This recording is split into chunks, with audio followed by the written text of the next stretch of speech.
मानव रक्त का top 75 question लेकर आया हूं जो आपके लिए काफ़ी इंपॉर्टेंट होने वाली है। आप सभी लोग इस क्लास को ध्यान से देखिएगा।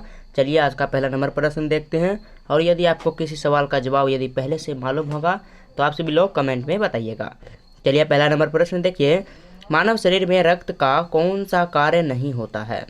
मानव शरीर में रक्त का कौन सा कार्य नहीं होता है? तो इनमें से सही जवाब हो जाएगा पाचन रस का निर्माण। पाचन रस का निर्माण जो है कि मानव शरीर में रक्त का कार्य नहीं है, यह पाचन रस का निर्माण रक्त का कार्य नहीं है, ध्यान रखिएगा। ऑप्शन नंबर सी सही जवाब होगा। अगला प्रश्न पढ़िएगा, मानव शरीर में रक्त की कुल मात्रा लगभग कितनी होती है? मानव शरीर में रक्त की कुल मात्रा कितनी होती है? तो हो जाएगा सही जवाब 5 से 6 लीटर। कितनी होती है? 5 से 6 लीटर होती है। और प्रत्येक मनुष्य में उसके वजन का 17% जो है कि उसके, जैसे कि आपका वजन यदि 50 किलो है तो आप सभी लोग उसका प्रतिशत में निकालिएगा 17% कितना होगा, उतना ही आपके शरीर में ये ब्लड होगा, ध्यान रखिएगा। अगला प्रश्न पढ़िए, रक्त का तरल भाग क्या कहलाता है? रक्त का तरल भाग क्या कहलाता है? तो हो जाएगा प्लाज्मा कहलाता है। क्या कहलाता है? प्लाज्मा। ऑप्शन नंबर बी बिल्कुल सही जवाब होगा। अगला प्रश्न देखिए, रक्त में लाल रक्त कणिकाएं कहाँ बनती है? रक्त में लाल रक्त कणिकाएं कहाँ बनती है? तो हो जाएगा सही जवाब अस्थि मज्जा में बनती है। कहाँ बनती है? अस्थि मज्जा में। और लाल रक्त कणिका यानी कि आरबीसी, जिसे आपका जाएगा रेड, लिख देता हूँ यहाँ पर फुल फॉर्म, रेड ब्लड, और इसका हो जाएगा रेड ब्लड सेल, ध्यान रखिएगा, रेड ब्लड सेल। अगला प्रश्न पढ़िएगा, लाल रक्त कणिकाओं में कौन सा रंग द्रव्य पाया जाता है? लाल रक्त कणिकाओं में कौन सा रंग द्रव्य पाया जाता है? तो इनमें से सही जवाब हो जाएगा हीमोग्लोबिन। कौन सा पाया जाता है?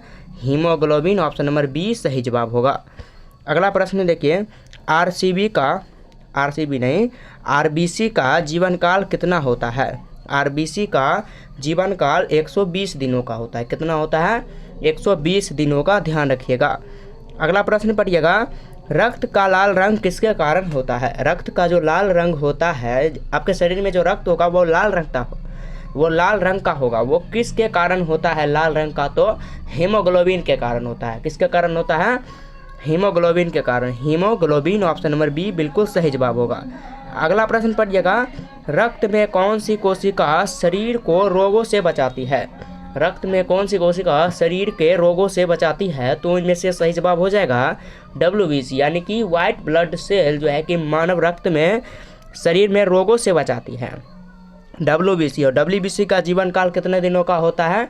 तो आप सभी लोग इसका कमेंट में बताइएगा कि डब्ल्यूबीसी का जीवन काल कितने दिनों का होता है।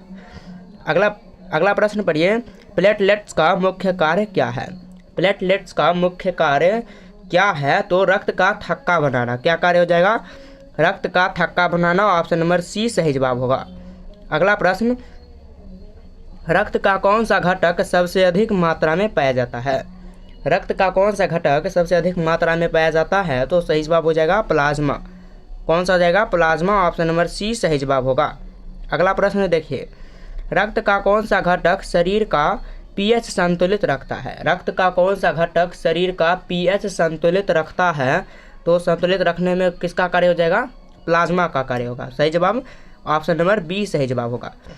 अगला प्रश्न, रक्त समूह किसके द्वारा निर्धारित होता है? रक्त समूह किसके द्वारा निर्धारित होता है? तो आरबीसी की सतह पर एंटीजन के कारण जो है कि रक्त समूह निर्धारित होती है। जैसे कि blood group A, blood group B जो होता है वो आरबीसी की सतह पर एंटीजन के कारण ही इसका निर्धारण होता है कि किसके ब्लड में अंदर, किसके शरीर के ब्लड का जो है कि ब्लड ग्रुप बी होगा, इसी के कारण डिसाइड होता है, ध्यान रखिएगा। अगला प्रश्न पढ़िए, रक्त में यूनिवर्सल डोनर कौन सा ग्रुप है? यूनिवर्सल डोनर यानी कि जो सर्वदाता है वो कौन सा ग्रुप हो जाएगा इनमें से? तो सर्वदाता हो जाएगा इनमें से ओ पॉजिटिव। कौन सा होगा? ओ पॉजिटिव नहीं होगा, ओ निगेटिव होगा। ओ निगेटिव जो है कि सर्वदाता यानी कि यूनिवर्सल डोनर कहलाता है, ध्यान रखिएगा। अगला प्रश्न, यूनिवर्सल रिसिप्शन कौन सा रक्त समूह है? यूनिवर्सल रिसिप्शन यानी कि जो यूनिवर्स का जो किसी भी प्रकार का जो ब्लड है वो अपने अंदर ले सकता है, तो कौन सा ब्लड हो जाएगा? इनमें से हो जाएगा AB+। AB+। Option number B सही जवाब होगा। अगला सवाल देखिएगा, रक्त का कौन सा घटक एंटीबॉडी का निर्माण करता है? रक्त का कौन सा घटक जो है कि इनमें से एंटीबॉडी का निर्माण करता है? तो सही जवाब हो जाएगा WBC। ऑप्शन नंबर बी सही जवाब होगा। अगला प्रश्न पढ़िए, रक्त में आयरन किस रूप में पाया जाता है? रक्त में आयरन किस रूप में पाया जाता है?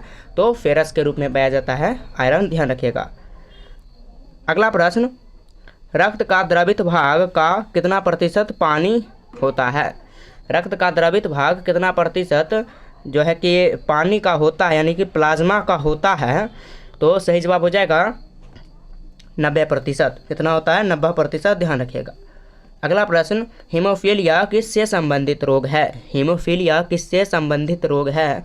थक्का बनाने से, जो है कि रक्त का जो थक्का बनता है उससे संबंधित रोग। जो किसी के आप लोग देखिए होंगे कि ब्लड, किसी के यदि कट लग जाता है हाथ में, यदि पैर में, कहीं पर भी, तो उसका ब्लड जो है कि बहुत जल्दी बहने लगता है, ब्लड रुकता नहीं है, तो उसी को कहते हैं कि हीमोफीलिया रोग हो चुका है उसको।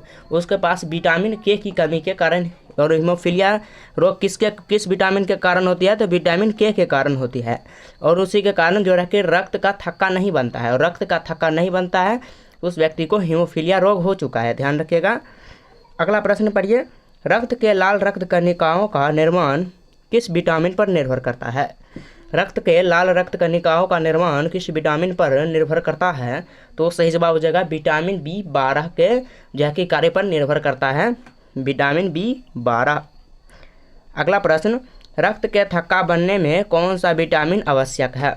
रक्त के थक्का बनने में भी मैंने आपको बताया कि रक्त का थक्का किस विटामिन के कारण होता है?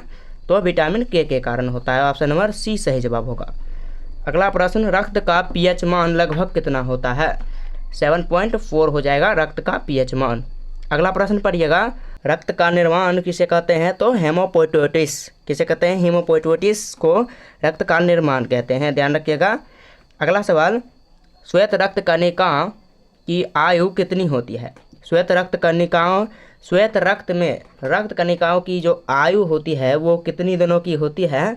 तो इसका लगभग कितने दिनों कितनी होती है? तो इसका कुछ सप्ताह के लिए ही होती है। WBC को जो है कि आयु होती है WBC को कुछ सप्ताह के लिए। अगला सवाल, रक्त में पाई जाने वाली सबसे बड़ी कोशिका कौन सी है? रक्त में पाई जाने वाली सबसे बड़ी कोशिका इनमें से हो जाएगा मोनोसाइटिस। कौन सी हो जाएगा? मोनोसाइटिस। ऑप्शन सी सही जवाब होगा।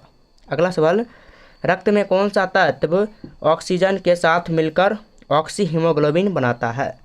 ऑक्सी हीमोग्लोबिन किससे मिलकर बनाता है? तो इनमें से हो जाएगा आयरन से मिलकर बनाता है ऑक्सी हीमोग्लोबिन। छोटा हो गया है, आप सब लोग देख लीजिएगा, जूम कर देता हूँ। चलिए आज के लिए इतना ही। यदि आपको ये वीडियो पसंद आया होगा तो आप सब लोग वीडियो को लाइक कीजिए, चैनल को सब्सक्राइब कीजिए। मिलते हैं अगले वीडियो में किसी और नए टॉपिक के साथ। तब तक के लिए जय हिंद, जय भारत।